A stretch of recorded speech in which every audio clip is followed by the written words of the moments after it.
Quero saudar a todos com a paz do Senhor Jesus. Eu sou o pastor Elias Aguiar, da Assembleia de Deus em Parnamirim, Rio Grande do Norte. Eu estou aqui junto com o pastor Assis Irineu, também da Assembleia de Deus em Parnamirim. E nós estamos aqui para comentar a lição 6 da Escola Bíblica Dominical de adultos, tendo como tema central o livro de Esther. Então, nós concluímos aí o estudo do livro de Ruth nas lições que antecederam, e nós agora estaremos comentando essa lição. Nós queremos agradecer a Deus por três pessoas em especial: o nosso pastor Abdenego Xavier, que é o pastor da Assembleia de Deus aqui em Parnamirim, que está presidindo esse campo. Queremos agradecer a Deus também pela vida do pastor Reinaldo Odilo, que preside o DENEC e criou esse espaço para se estudar um pouco mais sobre a lição da Escola Bíblica Dominical. E queremos agradecer também a Deus pela vida do nosso pastor presidente aqui no estado, pastor Martins Alves da Silva. E neste momento nós passaremos ao estudo dessa lição.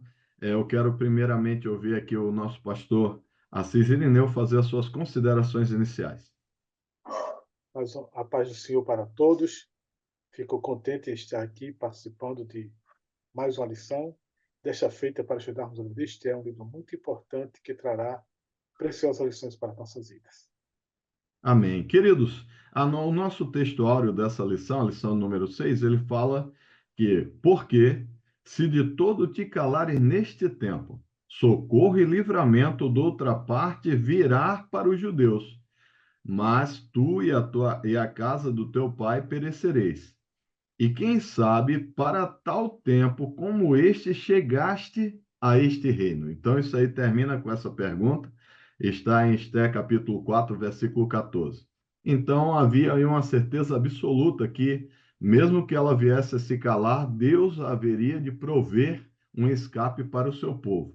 É bem interessante esse texto áureo, que ele mostra a dependência e a fé com que se estava proferindo naquele momento aquele assessoramento.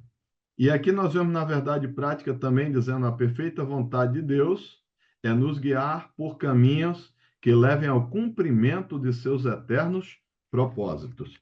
É interessante aqui também, queridos, destacar os três objetivos dessa lição. O primeiro objetivo é apresentar a organização do livro de Esther, e o segundo objetivo é explorar o contexto histórico do livro de Esther, e o terceiro é expor o propósito e a mensagem do livro de Esther.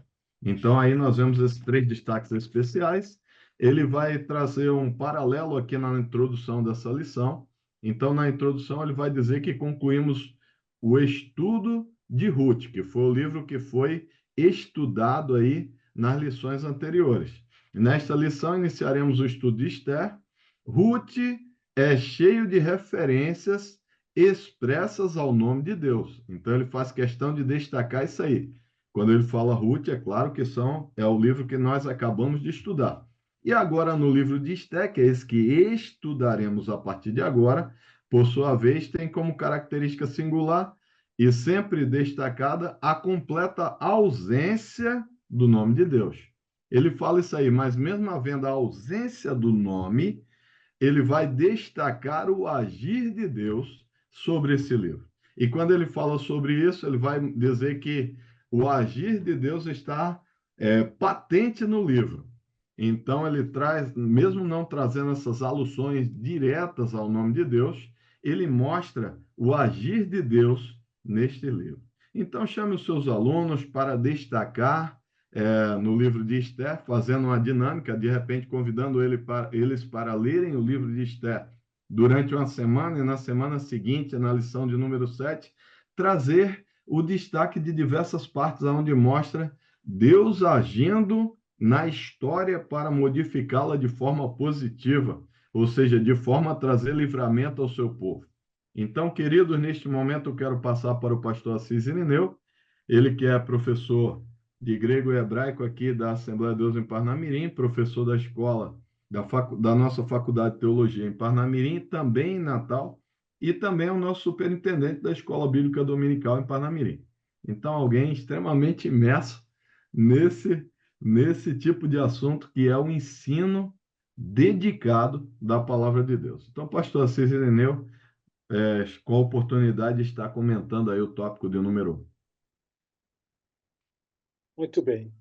Esse tópico de número 1 tem como título a organização do livro de Esther e aborda 3 partes. Primeiro, a categorização de Esther, ou seja, onde este livro se enquadra no cânon sagrado, em que parte do Antigo Testamento esse livro está categorizado.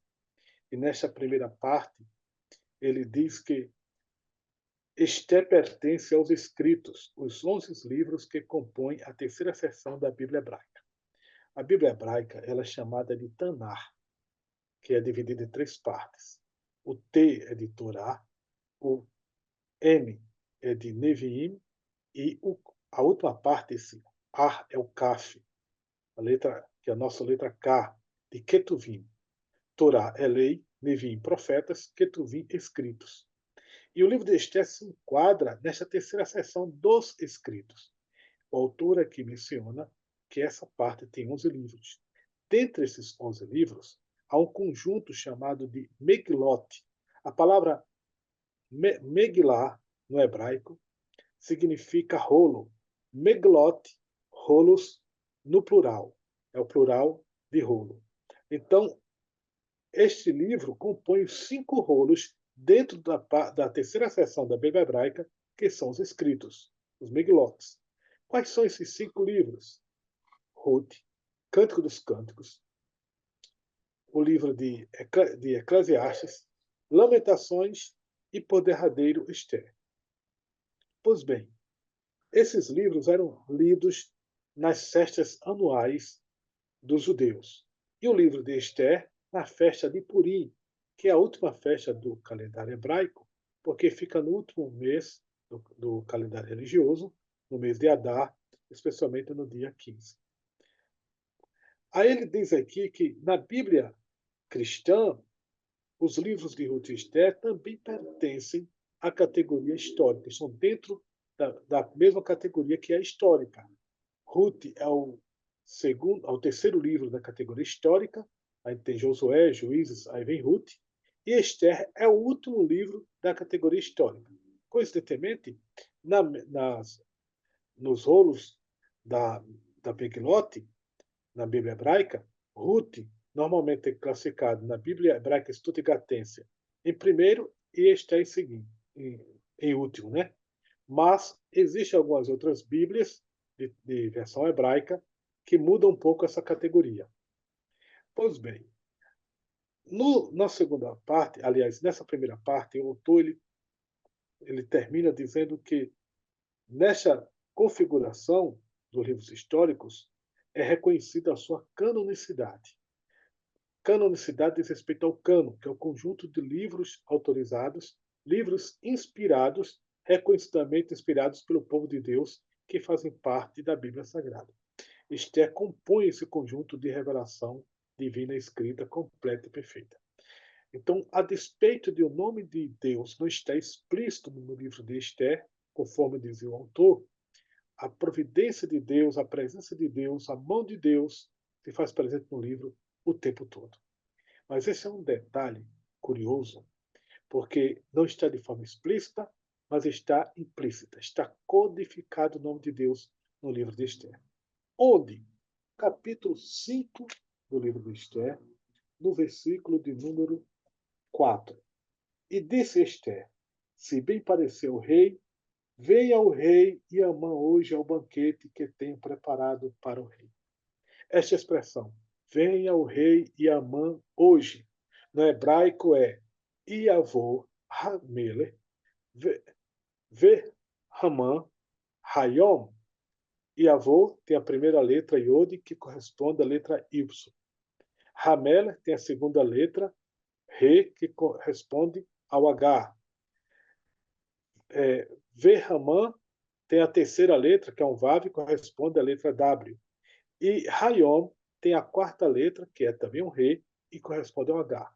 Juntando essas 4 letras, Yod, Re, Vav, Re, nós temos em português YHWH, que é o nome sacrossanto de Deus, o nome Yahvé, traduzido em nossas Bíblias como Jeová ou como Senhor. É aquele nome sagrado que ocorre quase 7.000 vezes na Bíblia, o nome que os judeus até hoje não pronunciam com medo de pecar, o sacrossanto nome de Deus. Yahvé, o que era, o que é e o que sempre de ser. Então, este nome ele está codificado nessas 4 palavras, no capítulo 5, versículo 4 do livro de Esther, no texto hebraico. Quando a gente pronuncia em hebraico, literalmente, palavra por palavra, cada uma vai trazendo essa primeira letra.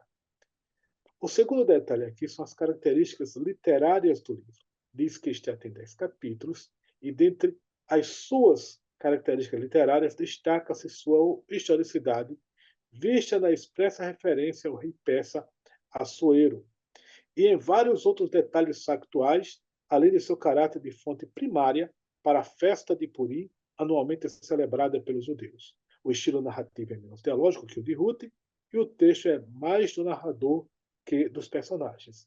Ou seja, o livro é histórico, tem confirmação histórica, Assuero é referido nas fontes gregas pelos historiadores gregos como sendo Xerxes II, então comprovado historicamente, e a Esther descreve a origem da festa de Purim.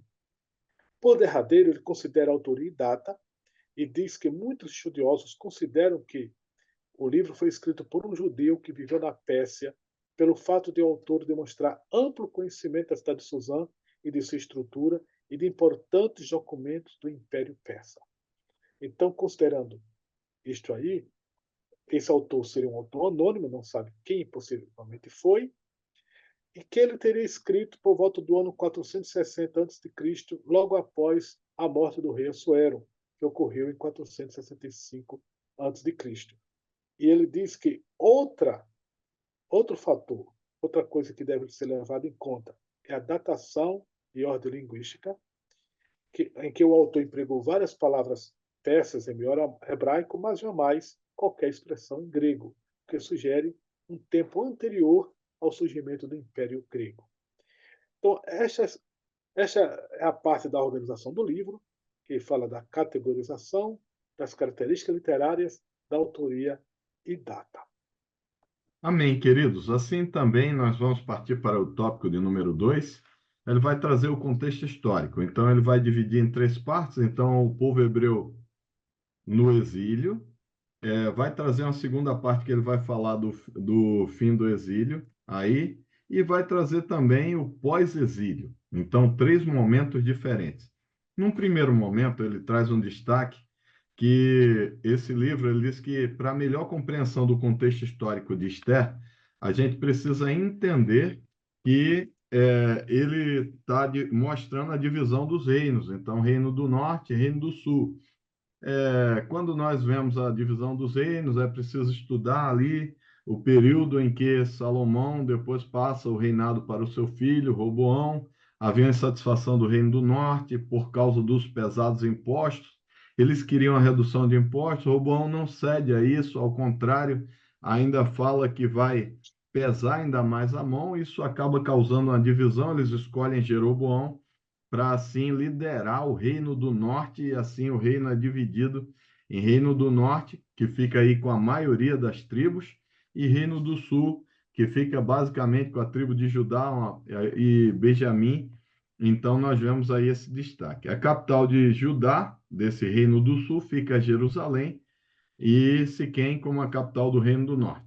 Então ele vai mostrar também que quando houve o cativeiro babilônico, houve 3 levas em que o povo foi sendo levado. Então ele começa com o ano 605, e como é de uma forma decrescente, depois 597, depois 586. Faz essa divisão, e é interessante, queridos, que aqui no texto de 2 Reis, capítulo de número 17, versículo de número 6, ele vai mostrar um momento importante aí em que a Síria ela vai participar dessa história. Então ele diz assim: no ano 9 de Oséias, o rei da Síria tomou a Samaria e transtornou a Israel para a Síria. Então transportou, né? Transportou Israel para a Síria e fez-los habitar ali naquela terra. Então ele vai mostrar esse momento do cativeiro assírio, e também aqui o Reino do Sul foi levado para o cativeiro babilônico. É importante que os professores, ao destacar, ele mostre que o reino do norte se submete ao cativeiro assírio, o reino do sul se submete ao cativeiro babilônico. Então, isso aí é algo importante. O cativeiro babilônico dura em torno de 70 anos e Deus estava tratando com Judá, mas chega um momento em que Deus começa a ouvir o clamor. E tudo isso se deu por causa do que acontecia quase sempre com Israel. Quando Israel se dava à idolatria, quando Israel deixava de colocar Deus em primeiro lugar, começava a pagar preço, começava a cair na mão dos seus inimigos. Então nós vemos isso aí. A idolatria havia contaminado a nação. E aí ele faz esse destaque. Deus abomina três coisas aqui o nosso comentarista destaca. Então, o pensamento, o sentimento e o comportamento idólatra. Então, destaque isso na sua sala de aula. Então, o pensamento, o sentimento e o comportamento idólatra. E aí, continuando, queridos, ele vai para o subtópico número 2, e aí ele vai mostrar um momento em que a coisa começa a mudar. Então, Deus começa a ouvir aquilo que estava acontecendo e Deus começa a trabalhar. Então, no meio de toda essa iniquidade, quando eles vão para esse cativeiro, eles começam a pagar preço, Deus começa a olhar para eles e começa a despertar aí um novo mover sobre eles. E aí, queridos, nós vemos que o subtópico número 2 fala que logo no primeiro ano do reinado despertou o Senhor o espírito de Ciro, rei da Pérsia, e o fez decretar o retorno. Então, Ciro vai lá e decreta o retorno do povo para Jerusalém. E é interessante que aqui o comentarista vai destacar, também nesse tópico número 2, pastor Assis, que tinha aproximadamente 1 milhão de pessoas, mas só 50 mil resolvem voltar. Então, não foi toda uma adesão completa. Primeiro que o decreto não era um decreto que ele determinava a saída. Isso precisa ficar entendido. Ele é um decreto que autorizava a saída. É diferente. Quando eu digo determinar a saída, significa que ou você sai ou você se mostre submisso ao decreto real. Outra coisa é você dizer que está autorizado voltar. Então, desse autorizado, por que que as pessoas não queriam voltar ou a maioria resolveu ficar? É porque estavam acostumados com o cativeiro e tal? Não, porque com 70 anos de cativeiro, você cria estruturas que às vezes você não está disposto a deixar. E agora que você vê uma flexibilidade do governo, que era o rei, o governante, permitindo que eles vivessem com dignidade, é possível que isso, sobretudo, motivou um certo comodismo no lugar onde eles estavam. Então, alguns saem do cativeiro ali. Aí ele o comentarista da lição vai destacar isso aí, e ele vai falar sobre o propósito de Deus. O propósito de Deus é interessante que ele fala no subtópico número 2, pastor Assis, que é salvar a todos. E quando a gente vai para 2 Timóteo, capítulo 2, versículo 4, né? Ele diz: Deus quer que todos os homens se salvem e venham ao pleno conhecimento da verdade. Então ele fala que até aqueles que não governam sobre valores divinos. Então significa que Deus quer salvar essas pessoas também.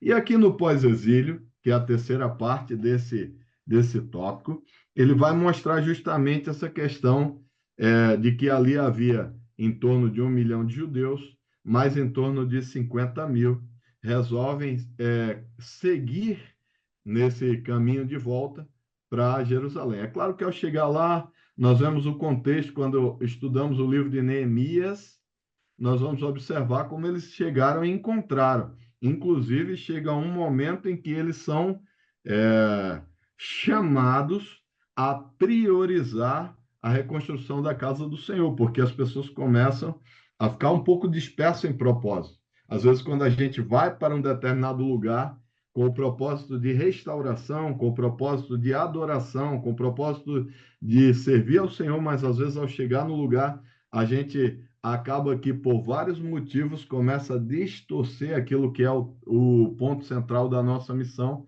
e é chamado a voltar. Então, aqui eu achei interessante que o subtópico número 3, falando do pós-exílio, ele vai falar sobre essa divisão das pessoas que resolveram voltar, e aí ele também vai fazer um destaque dizendo: este período da história é narrado do capítulo 1 até o capítulo 6 do livro de Esdras. Entre o capítulo 6 e o capítulo 7 há um intervalo de aproximadamente 60 anos. Olha aí que ele traz uma linha temporal interessante.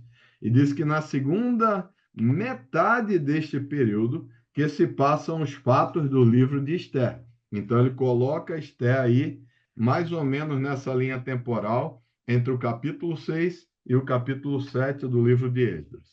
Então, queridos, esse aí é o resumo do tópico de número 2. Chame os seus alunos a estudar o livro de Esther. Isso é bem interessante. Assim como nós estudamos o livro de Ruth, e aí ele destacar as muitas vezes em que o Senhor agiu, embora ele não desse o destaque na fala, ele mostra claramente os milagres. Então, o pastor Assis vai estar aí ministrando o tópico de número 3, fazendo essa conclusão, e já orando, encerrando ao término dessa ministração.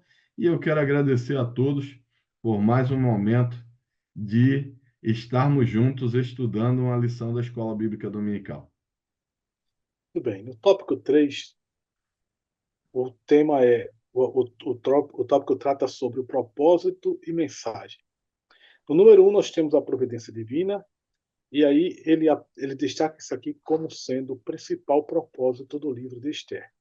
Ele diz que esse principal propósito é registrar o cuidado providencial de Deus com seu povo, a despeito de suas escolhas fora de seu propósito. Ao decidirem permanecer na Babilônia, sob os domínios do Império Persa, os judeus olharam para a estabilidade que imaginavam ter conquistado, não apenas no aspecto econômico, mas também cultural, social e religioso. Os persas tinham fama de benevolência com os povos que dominavam, principalmente quanto à liberdade religiosa. O retorno a Jerusalém exigia renúncia e disposição para a viagem penosa e para a dura reconstrução de uma cidade totalmente destruída. Para muitos, pareceu melhor ficar na Babilônia. Esta é a situação da decisão dos judeus. Eles decidem, a sua maioria, permanecer no reino que a Babilônia tinha levado para eles. Agora estavam sob o domínio persa, antes chegaram sob o domínio babilônico, mas preferiram permanecer no exílio, porque era mais confortável. Enfrentar o caminho de volta era enfrentar cerca de 1.600 quilômetros aproximadamente para se instalar na sua terra, uma terra totalmente devastada. Era muito mais cômodo ficar em um lugar onde eles estavam tendo bastante vantagens, tanto econômicas, sociais, etc. E o autor destaca aqui, Provérbios 14, versículo 12. Há caminho que ao homem parece direito, mas o fim dele são os caminhos de morte. Isso nos leva ao subtópico 2, uma falsa estabilidade. Esther nos transmite como mensagem o perigo de confiar nas falsas estabilidades que as estruturas do mundo nos oferecem e costumam parecer mais vantajosas. Estava tudo indo muito bem em Suzã, até surgir a ordem de extermínio total dos judeus. A falsa segurança foi embora. O povo de Judá dependia novamente da intervenção divina para a sua sobrevivência. Esther nos mostra Deus agindo mais uma vez, movendo as estruturas humanas, agora no grande e poderoso Império Persa. Seja qual for a circunstância, é melhor confiar no Senhor do que no homem. Realmente é uma mensagem para os nossos dias. Atualmente, na nossa conjuntura política, social, muitas vezes nós nos acomodamos acreditando que estamos vivendo bem confortavelmente neste mundo que parece, parece até nos favorecer. Temos tido essa falsa ilusão nas últimas décadas. E o que nós percebemos, olhando as coisas com um olhar mais profundo, mais crítico, é que o diabo estava trabalhando o tempo todo, usando estruturas destruidoras na política, na cultura, na educação e também na religião, corroendo nossos valores, corroendo princípios da fé, princípios de verdades teológicas, ou seja, O inimigo não para, o inimigo sempre trabalha e trabalha de uma forma terrível. E aqueles que são seus seguidores também fazem de tudo para nos destruir. Nós temos vivido no Brasil, na América Latina e no Ocidente esta falsa segurança. Nós estamos percebendo como o mundo está conspirando através de tantos projetos, seja sistemas legislativos, seja através das instituições governamentais, seja através da cultura, através do sistema judiciário, do aparelhamento, de faculdades, de tantas coisas que estão trabalhando o tempo todo para minar os nossos valores. Então, há uma falsa segurança também no tempo presente, e Esther nos adverte quanto a isso. Nós precisamos nos voltar sempre para a palavra do Senhor e termos cuidado com esse fogo que está queimando por baixo, como uma cavoeira, que é um sistema em que se coloca a lenha debaixo da terra e o fogo aceso queima por baixo. Muitas vezes as pessoas não percebem o que está acontecendo ali. Por derradeiro, nós temos aqui a festa de Purim. O livro de Esther tem como propósito também registrar a instituição da festa de Purim, ordenada por Mardoqueu depois do grande livramento que os judeus receberam. Purim é o plural da palavra pur, que significa lançar sorte.